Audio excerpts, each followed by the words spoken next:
귀, 유, 약. 부드러울수록 강해진다. 부드러움이 딱딱함을 이긴다는 것. 여러분, 혹시 이런 생각해 보신 적 있으신가요? 나는 왜 평생 강한 척하며 살아왔을까? 이제는 좀 약해져도 괜찮지 않을까? 나이가 들면서 우리는 참 이상한 경험을 합니다. 젊을 때는 누구에게도 지지 않으려고 했고, 항상 강해 보이려고 했습니다. 네. 회사에서도, 가정에서도, 사회에서도 나는 강한 사람이야. 나는 무너지면 안 돼. 그렇게 이를 악물고 견디며 살아왔습니다. 하지만 지금 이 나이가 되어 돌아보니 정말로 강했던 사람들은 오히려 부드러웠던 사람들이 아니었나 하는 생각이 듭니다. 딱딱하게 버티다가 부러진 사람보다 부드럽게 휘어지며 살아남은 사람이 결국 더 오래, 더 행복하게 살았습니다. 노자는 2500년 전에 이미 이 진리를 말했습니다. 귀, 유, 약. 부드러움과 약함이 귀하다. 세상은 우리에게 강해지라고 말하지만 노자는 부드러워지라고 말합니다. 오늘 이 시간, 우리는 노자의 부드러움의 철학을 통해 나이 들수록 더 부드러워지는 것이 왜 진짜 강함인지, 그리고 어떻게 부드럽게 살아갈 수 있는지 함께 이야기해 보려고 합니다. 자, 이제 시작해 볼까요? 첫 번째, 물의 지혜. 네. 가장 부드러운 것이 가장 강하다. 노자는 이렇게 말했습니다. 천, 하, 막, 유, 야, 거수. 세상에서 물보다 부드러운 것은 없다. 이 공견, 강, 자, 막, 지, 능, 승. 그러나 단단하고 강한 것을 공격함에 있어 물을 이길 수 있는 것은 없다. 생각해 보세요. 물은 세상에서 가장 부드럽습니다. 손으로 쥐려고 해도 손가락 사이로 빠져나가고, 그릇에 담으면 그릇 모양대로 변하고, 어떤 모양에도 저항하지 않습니다. 하지만 바위를 보세요. 물은 천천히, 부드럽게 바위를 깎아냅니다. 네. 계곡의 바위들은 수천 년 동안 물이 흐르면서 모서리가 둥글게 깎였습니다. 네. 단단한 바위가 부서지고 부드러운 물은 계속 흐릅니다. 네. 이것이 바로 부드러움의 힘입니다. 예를 들어 볼까요? 한 어르신 부부가 계셨습니다. 네. 남편은 평생 강한 사람이었습니다. 집안의 대들보처럼 모든 것을 혼자 결정하고 가족들에게 엄격했습니다. 네. 내 말대로 해. 이건 이렇게 하는 거야. 그렇게 몇십 년을 살았습니다. 하지만 나이가 들면서 자녀들은 점점 멀어졌습니다. 네. 명절에도 오기 싫어하고 전화도 잘 안 받았습니다. 네. 반면 옆집 할아버지는 평생 부드러운 분이셨습니다. 자녀들이 뭘 하든 그래, 내가 하고 싶은 대로 해봐 라고 말씀하셨습니다. 실수를 해도 괜찮아, 다음엔 잘하면 돼 라고 격려하셨습니다. 그 할아버지 댁은 항상 자녀들과 손주들로 붐볐습니다. 모두가 할아버지를 편안해했습니다. 네. 어느 날 강했던 남편이 물었습니다. 왜 우리 집은 자식들이 안 오는데 옆집은 항상 북적이는 걸까? 그때 아내가 조용히 말했습니다. 당신은 평생 바위처럼 살았고 옆집 어르신은 물처럼 살았어요. 바위는 단단하지만 사람들이 부딪히면 아파요. 물은 부드러워서 사람들이 편안해해요. 네. 그날 이후 그 남편은 조금씩 부드러워지려고 노력했습니다. 쉽지는 않았습니다. 평생 강하게 살았으니까요. 하지만 조금씩 자녀들에게 부드러운 말을 건네고 손주들에게 웃으며 대하고 아내에게 감사하다고 말했습니다. 시간이 지나면서 조금씩 관계가 회복되기 시작했습니다. 노자의 말처럼 부드러운 것이 결국 강한 것을 이깁니다. 두 번째, 나무의 교훈에 딱딱하면 부러지고 유연하면 살아남는다. 노자는 또 이렇게 말했습니다. 사람이 살아있을 때는 부드럽고 약하지만 죽으면 딱딱하고 강해진다.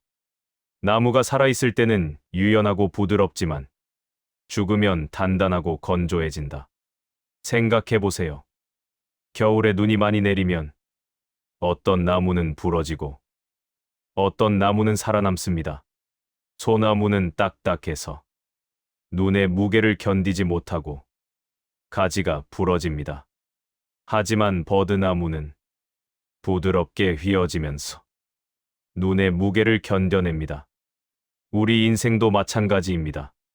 평생 딱딱하게 살면 어느 순간 부러집니다. 하지만 유연하게 살면 어떤 어려움이 와도 휘어지면서 견딜 수 있습니다.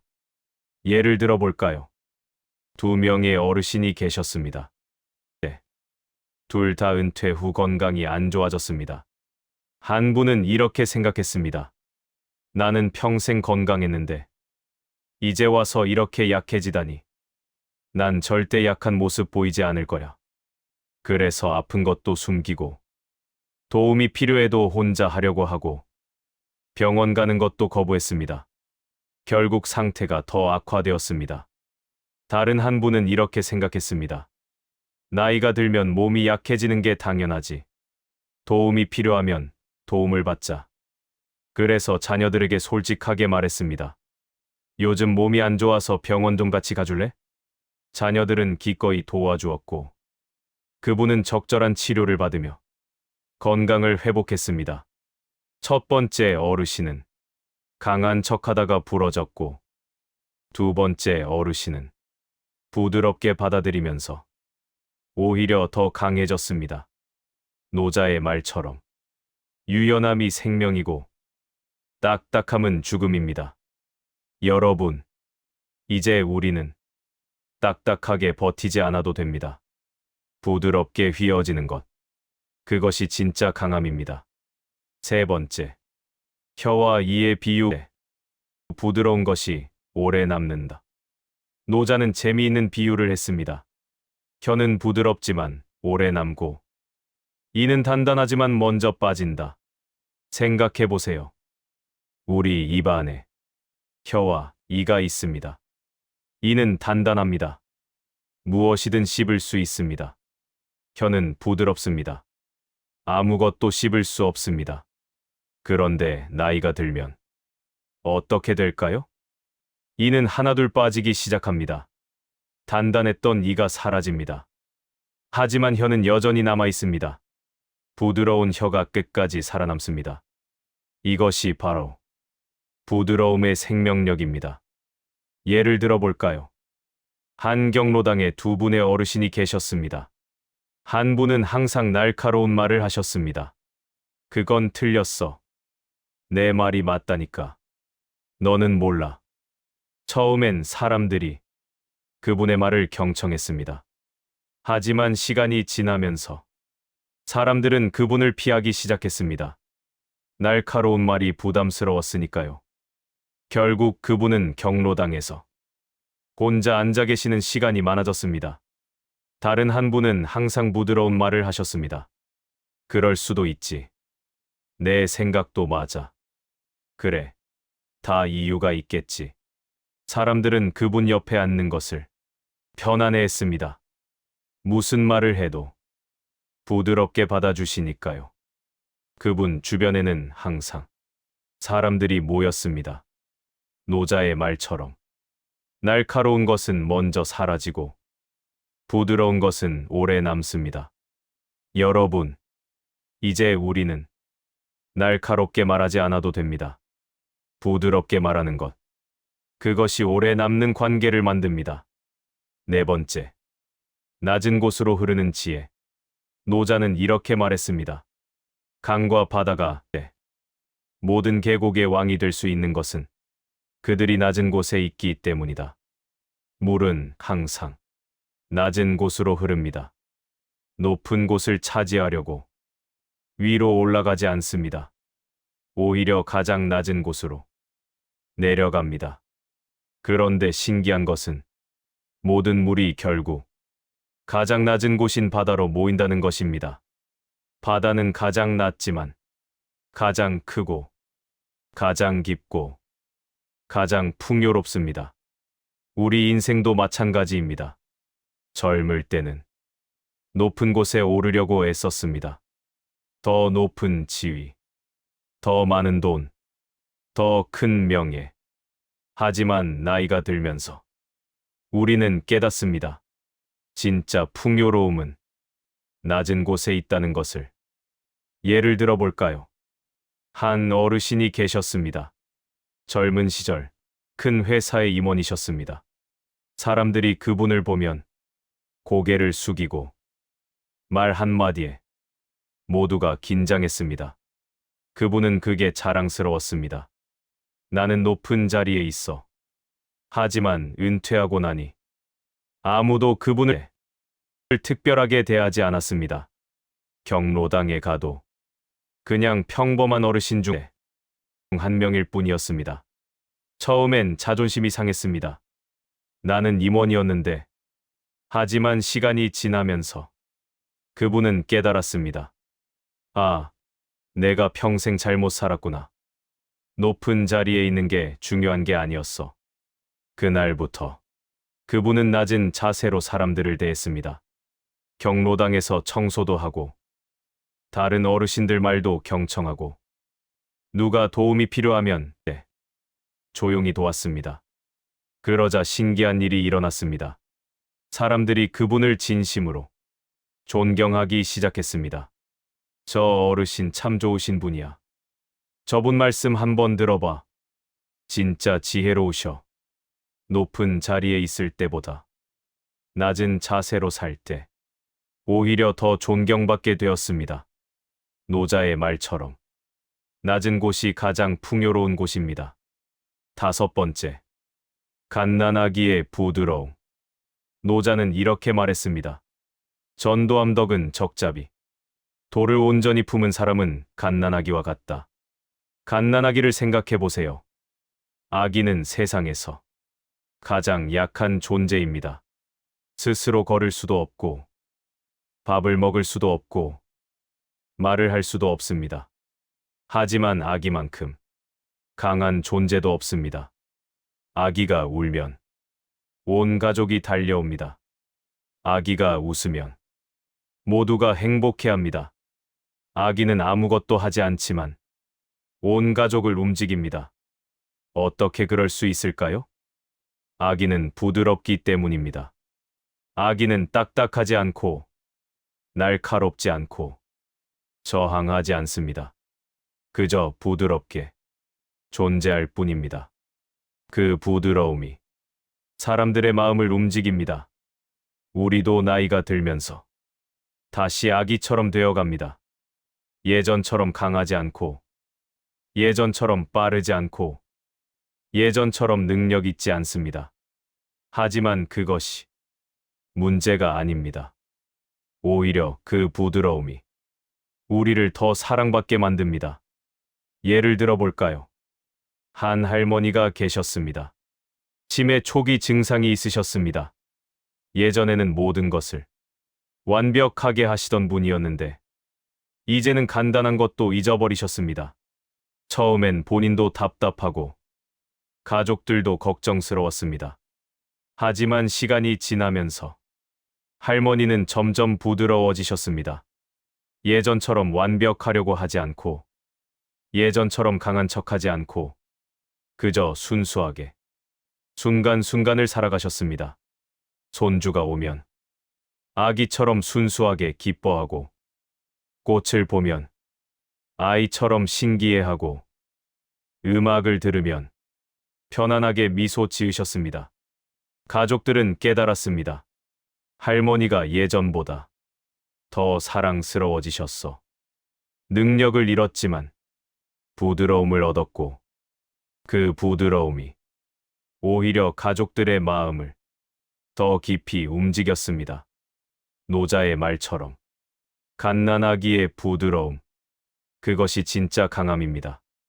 6번째, 실생활 적용해. 오늘부터 시작하는 부드러운 삶. 자, 이제까지 노자의 부드러움의 철학을 이야기해봤습니다. 그런데 듣고 나서 좋은 말인데 구체적으로 어떻게 하지? 이런 생각이 드실 수 있습니다. 그래서 실생활에서 바로 실천할 수 있는 방법을 정리해드립니다. 1. 아침에 일어나서 몸을 부드럽게 펴기. 침대에서 일어날 때 갑자기 벌떡 일어나지 말고 천천히 부드럽게 몸을 펴면서 일어나 보세요. 목도 천천히 돌리고 팔도 천천히 펴고 다리도 천천히 움직이면서 하루의 시작을 부드럽게 하면 하루 종일 몸도 마음도 부드러워집니다. 2. 말할 때 목소리 톤을 낮추기. 우리는 나이가 들수록 목소리가 커지는 경향이 있습니다. 하지만 의식적으로 목소리 톤을 낮춰보세요. 크게 말하기보다 부드럽게 말하는 것이 오히려 사람들에게 더 잘 전달됩니다. 3. 자녀나 손주에게 그래도 괜찮아라고 말하기. 누군가 실수했을 때 왜 그랬어? 대신 그래도 괜찮아라고 말해보세요. 부드러운 말 한마디가 관계를 훨씬 편안하게 만듭니다. 4. 하루에 한 번 누군가의 의견에 동의하기. 내 생각이 다르더라도 내 말도 맞아 라고 한 번쯤 동의해보세요. 항상 내 주장을 고집하기보다 부드럽게 받아들이는 것이 더 성숙한 태도입니다. 5. 몸의 긴장을 풀어주기. 어깨에 힘이 들어가 있나요? 턱에 힘이 들어가 있나요? 하루에 몇 번씩 의식적으로 몸의 긴장을 풀어보세요. 후, 네. 하고 깊게 숨을 내쉬면서 어깨를 내리고 턱에 힘을 빼고 온몸을 부드럽게 만들어 보세요. 6. 산책할 때 물처럼 걷기. 급하게 걷지 말고 물이 흐르듯 부드럽게 걸어보세요. 발을 부드럽게 내딛고 팔을 자연스럽게 흔들고 온몸이 물처럼 흐르는 느낌으로 그렇게 걷다 보면 마음도 물처럼 부드러워집니다. 7. 저녁에 자기 전 오늘 하루 부드러웠던 순간 떠올리기. 잠들기 전 오늘 하루 중 내가 부드럽게 대했던 순간을 떠올려 보세요. 오늘 나는 이웃에게 부드럽게 인사했어. 오늘 나는 손주에게 부드럽게 말했어. 그 순간들을 떠올리며 스스로를 칭찬해 주세요. 7. 부드러움이 주는 평화. 여러분, 평생 강해지려고 애쓰며 살아왔습니다. 누구에게도 지지 않으려고, 누구에게도 약한 모습 보이지 않으려고 이를 악물고 버텨왔습니다. 정말 수고 많으셨습니다. 하지만 이제는 더 이상 강한 척하지 않아도 됩니다. 부드러워도 괜찮습니다. 약해 보여도 괜찮습니다. 오히려 그 부드러움이 우리를 더 평화롭게 만듭니다. 예를 들어 볼까요? 한 할아버지가 계셨습니다.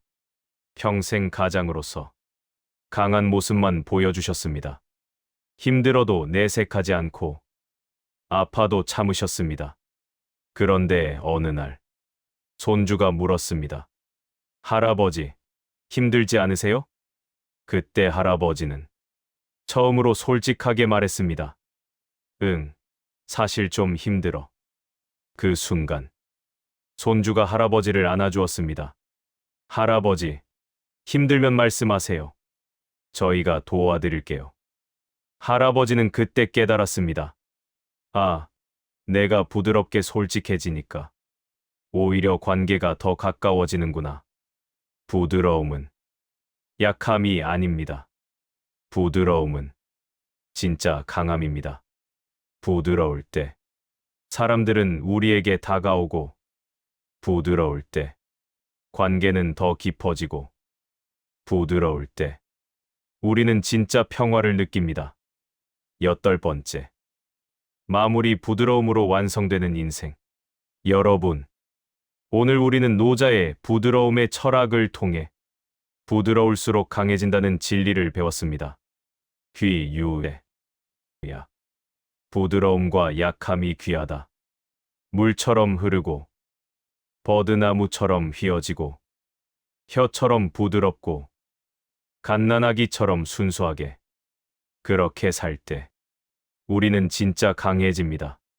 평생 강한 척하며 살아왔지만 이제는 부드러워도 괜찮습니다. 오히려 부드러움이 우리를 더 아름답게 만들고 관계를 더 따뜻하게 만들고 삶을 더 평화롭게 만듭니다. 노자의 지혜가 여러분의 삶에 부드러움과 평화를 가져다 주길 바랍니다.